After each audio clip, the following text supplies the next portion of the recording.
They are so wonderful. We get people come and take pictures, but for the residents it's an outlet, it's a pleasure, and for me it's always a pleasure to be a gardener. This is such a reasonable place to live. When I moved here, I thought, my goodness, I have to give back.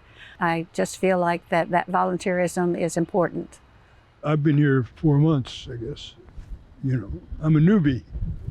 Everyone who really is successful living here, which means living for a long time, has a project. That's the key to being old. It's having a project that you really care about and that consumes you. So my project's going to be helping the management make the best of this place. Charles Culpepper, our namesake, was a botanist, and he loved to create hybrid daffodils, and he created many, many, many that are planted here today. So here we are 70, 80 years later, and we have his daffodils. So how many did he create? We don't know, but we've identified 18 in our wooded areas and throughout the property, different types. Oh, I bet you they're beautiful. Oh my gosh, they're magnificent. We have cream with orange trumpets and yellow and all different colors. So I think a lot of people think of a daffodil as just a yellow flower, right? Mm-hmm. But this is a far different thing, what this gentleman had created. Well, that's exciting. And so how many acres of property did he have? We are on almost 5 acres, just under 5 acres. So he sold it at a steep discount to the organization that started Culpepper Garden, which was the Unitarian Church, and he was a member there. Right. So he did this as an act of good faith, and his legacy continues. So we have low-income senior housing here, and we have assisted living and independent living, and many of our residents have very little. So we provide a beautiful environment for them, and it's sort of a diamond here in Arlington, Virginia. Obviously, you've kept planting daffodils because we're walking through this lovely corridor of daffodils. Yes. And I'm quite amazed at all the different colors and varieties you have here, particularly the way you've staggered the bloom season. You've got some that are in full bloom, others that are starting, and others that are just coming out of the ground. So every fall we have volunteers come, and we plant about 5,000 daffodils.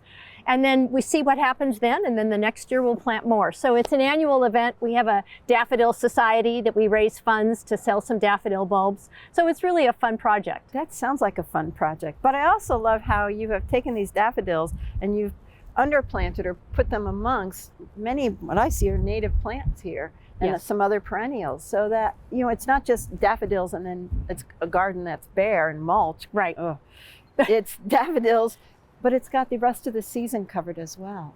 Well, that's right. And so we love that. We can't wait for the next plantings to grow and see what's coming up, color, flowers, to bring the butterflies in and the bees and all the wonderful things that some of the natives can bring us. But what are you moving forward with in the future with these daffodils? Well, we're going to be doing more planting in the fall, and we're going to be identifying this year some of the flowers that we have and see what else we can find, so to sort of create more of a mix. We're also going to look at some of the flowers that we have in other parts of the garden from Dr. Culpepper to see if we can replicate those. Oh, that would be great. So you can sort of bring some of the older cultivars back in. Exactly. It's a lovely story, and our residents to this day here at Culpepper Garden really enjoy the flowers and the garden all year round. Oh, that's fantastic. And to be surrounded by a garden, to look out a window in your apartment down to this beautiful space, it just must bring them joy.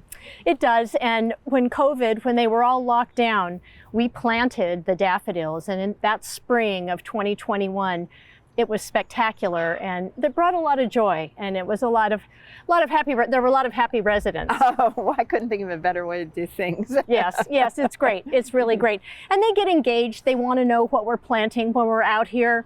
They stop by, what are you planting? We have a gentleman here, he's a naturalist, so he wants to make sure we don't have invasive species, and he's a resident here, he's 81 years old.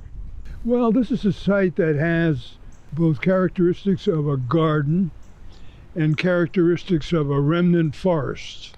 I would argue all the native plants deserve to live.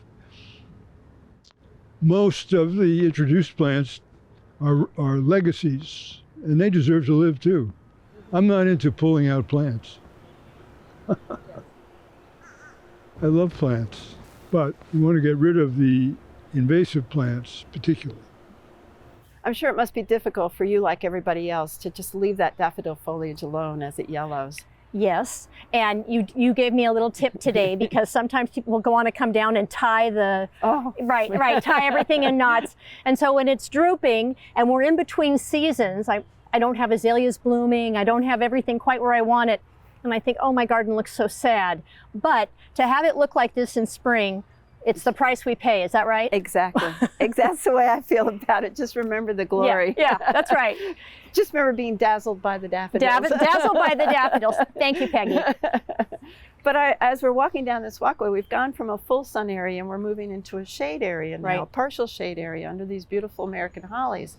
And yet the daffodils are still blooming, and that's something else. So I applaud you for choosing cultivars that can handle the shade as well. We got some good advice. So we've had some people come and give us some guidance, and we're looking for more guidance because we really want to respect all these beautiful daffodils and plant them in the right place so we get the best result. It's a lot. Yes. It's a lot to manage, but it's pretty spectacular. It is. And people don't understand, too, the importance of fertilizing daffodils. They think in a few years they have to dig them up and divide them. And that is one way of managing this collection here. But on the other hand, if you continually fertilize every year, then you'll be able to keep those bulbs strong and they'll keep blooming for you.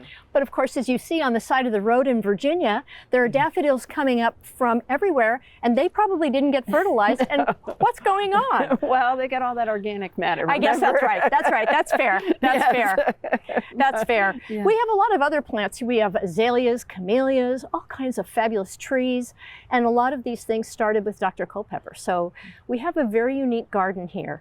I do, I know, and you've got some very unique plants because I saw winter sweet blooming here. That's right, you said. And I just was very thrilled. That is not a common plant. So Dr. Culpepper knew his horticulture. He did, yes. And we are excited to have it here. We treasure it, and we want to continue to honor it. Our residents never tire of it.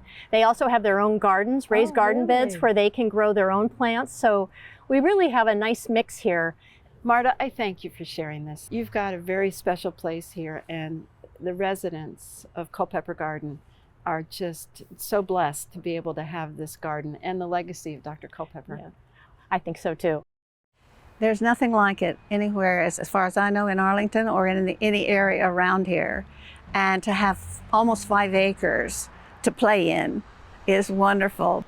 And I don't think I'd want to be anyplace else.